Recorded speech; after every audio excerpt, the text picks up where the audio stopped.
कितनी बार बोला मेरे घर वालों को बीच में मत लाया करो। यार सॉरी यार। सॉरी। हाँ तो ठीक है ना, गलती तुम्हारी भी थी।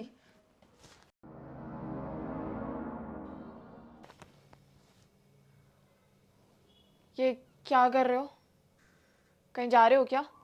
हाँ, सामान पैक कर रहा हूँ क्योंकि अब हम साथ नहीं रहेंगे और अगर अब इस घर से कोई जाएगा तो वो मैं हूँ। पर तुम टेंशन मत लेना, तुम्हें इस घर से कोई नहीं निकालेगा क्योंकि जो ये घर है ना वो तुम्हारे ही नाम पर है। और तुम ये सब इसलिए कर रहे हो क्योंकि मैंने तुम पे हाथ उठाया, am I right? Come on Abhishek, be a man. तुम्हें पता तो है मुझे गुस्सा आ गया था और गुस्से में मैं कुछ भी कर देती हूँ। और ऐसा कौन सा घर है जिस घर में हस्बैंड वाइफ के बीच में लड़ाई नहीं होती? और मैंने उसके लिए सॉरी भी तो बोल दिया है ना, क्यों बात को बढ़ा रहे हो? सॉरी। स्नेहा, तुम्हें पता है जब एक लड़का लड़की पे हाथ उठाता है तो कितनी बड़ी बात हो जाती है। बातें कोर्ट कचहरी तक पहुंच जाती है, लड़की के घर वालों तक पहुंच जाती है और उनके घर वाले आकर कोर्ट केस करते हैं।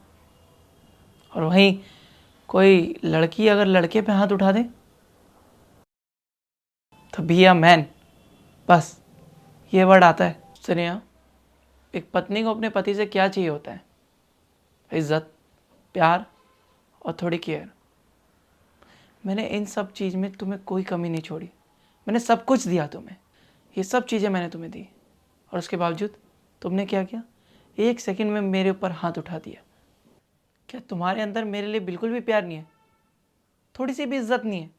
और स्नेहा, गुस्सा सिर्फ तुम्हें ही नहीं आता, गुस्सा मुझे भी आता है, लेकिन आज तक मैंने तुम में कभी उल्टे जवाब नहीं दिया और ना ही तुम्हें कभी थप्पड़ मारा। मैंने उस चीज़ के लिए तुमसे सॉरी भी बोला, लेकिन फिर भी एक मर्द ना सब कुछ सहन कर सकता है, लेकिन जो तुमने आज किया ना, ये कभी नहीं। और हाँ, मैं तुम्हें ना कभी किसी चीज़ की कमी नहीं आने दूंगा। बस यहाँ रहूँगा ही तो नहीं, मुझे कॉल कर देना तुम्हें कभी भी किसी चीज़ की भी ज़रूरत पड़े तो।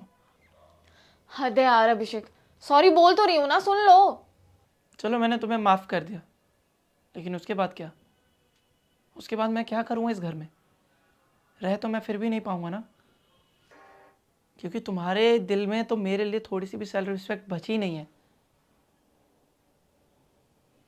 तुम्हारे दिल में मेरे लिए इज्जत नहीं है तो मैं क्या करूँगा इस घर में रहकर? और तुम्हें तो ये सब ड्रामा लग रहा होगा ना कि अब ये सब कर रहा है, ये एक्टिंग करके बाहर सबको बतला देगा कि क्या क्या हुआ है। नहीं, बिल्कुल भी ऐसा नहीं करूँगा। तुम्हें पता है जब हमारी शादी हुई थी तो लोगों ने मुझे क्या कहा था, मेरे दोस्तों ने क्या कहा था कि अपनी बीवी पे लगाम रखियो, उसे कंट्रोल में रखियो। लेकिन नहीं, मैंने इस बात के लिए लड़ाई कर ली थी अपने दोस्तों से।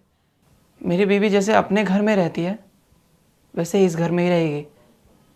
इस घर में उस पर लगाम रख के नहीं रखूँगा मैं। और तो और, जब मैं ये घर ले रहा था ना तो मेरी मम्मी ने मुझे कहा था कि ये घर अपनी बीवी के नाम पे मत ले। लेकिन पता है मैंने उस टाइम क्या कहा कि मम्मी, मेरी शादी हो चुकी है, अब जो मेरा है वो तो मेरी बीवी का भी होगा ना, तो फिर क्यों फ़र्क करना, जो मेरा है वो उसका है। लेकिन स्नेहा, जो मेरे जैसे लोग होते हैं ना, जो इक्वालिटी में विश्वास करते हैं, उनको एंड में ना यही मिलता है। पति अपनी पत्नी से क्या ही चाहता है कि उसकी पत्नी उसका ध्यान रखे, थोड़ी सी केयर करे।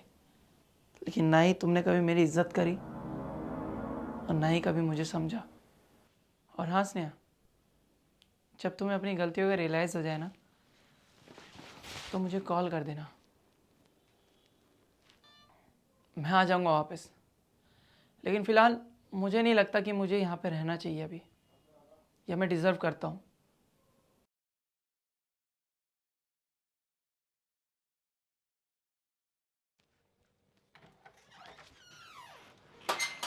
थप्पड़ और गाली क्या फर्क पड़ता है आज के समाज में? ये सब कूल लगता है। रिश्ते में प्यार थोड़ा कम हो चलता है, पर इज्जत और रिस्पेक्ट पूरी होनी चाहिए, चाहे वो फिर लड़की के लिए हो या फिर लड़के के लिए।